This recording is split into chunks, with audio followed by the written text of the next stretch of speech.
It is better to be feared than loved if you cannot be both. The ends justify the means. Politics have no relation to morals. The first method for estimating the intelligence of a ruler is to look at the men he has around him. Men are driven by two principal impulses, either by love or by fear. A wise ruler ought never to keep faith when by doing so it would be against his interests. The more sand has escaped from the hourglass of our life, the clearer we should see through it. It is better to be impetuous than cautious, for fortune is a woman, and it is necessary to beat her and to force her down. The wise man does at once what the fool does finally. A prince must be a lion, but he must also know how to play the fox. The lion cannot protect himself from traps, and the fox cannot defend himself from wolves. One must, therefore, be a fox to recognize traps and a lion to frighten wolves. A great man is defined by these three things: his compassion that knows no bounds, his unwavering integrity in the face of adversity, and his relentless pursuit of knowledge and personal growth. Men in general judge more by their eyes than by their hands, for everyone can see, but very few can touch. The injury that is to be done to a man ought to be of such a kind that one does not stand in fear of revenge. Fortune is a river; sooner or later, it must come to an end. Whosoever desires constant success must change his conduct with the times. It is double pleasure to deceive the deceiver. The one who adapts his policy to the times prospers, and likewise the one whose policy clashes with the demands of the times does not.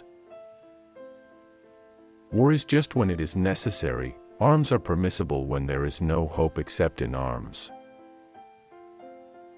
Men are so simple and yield so readily to the desires of the moment that a deceiver will never lack victims for his deceptions. Before all else, be armed. One change always leaves the way open for the establishment of others. It is much more secure to be feared than to be loved. There is no avoiding war; it can only be postponed to the advantage of others.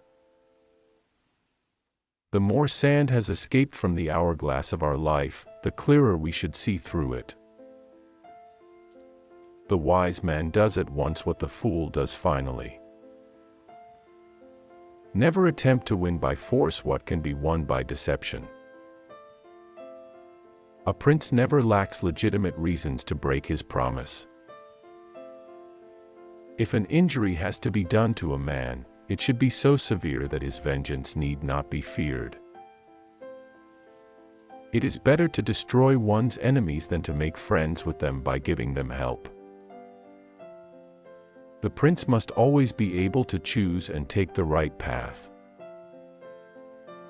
Men are more prone to repay an injury than a benefit because gratitude is a burden and revenge a pleasure.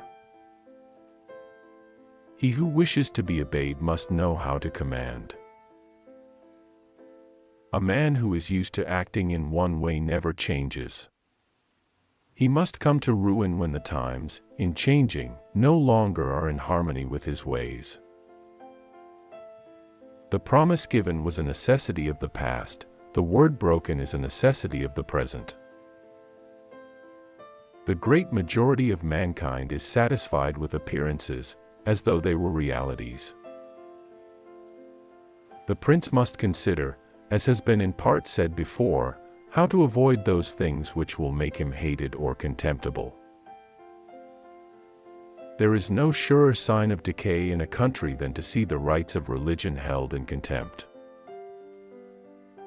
One who deceives will always find those who allow themselves to be deceived. The fewer men, the greater share of honor. The only way to safeguard your possessions is to have them far away. It is better to have a cruel prince than a prince who is too compassionate. The choice rests with us whether to be generous or miserly, to be cruel or compassionate. There are three kinds of intelligence. One kind understands things for itself, the second appreciates what others can understand. The third understands neither for itself nor through others. The weak man, when he cannot revenge himself, attacks with words. Never was anything great achieved without danger. Men are more easily governed through their vices than through their virtues. Nature that framed us of four elements, warring within our breasts for regiment, doth teach us all to have aspiring minds. Men are driven by two principal impulses, either by love or by fear. The one who adapts his policy to the times prospers, and likewise the one whose policy clashes with the demands of the times does not. Thanks for watching. Please consider leaving a like and subscribing for more.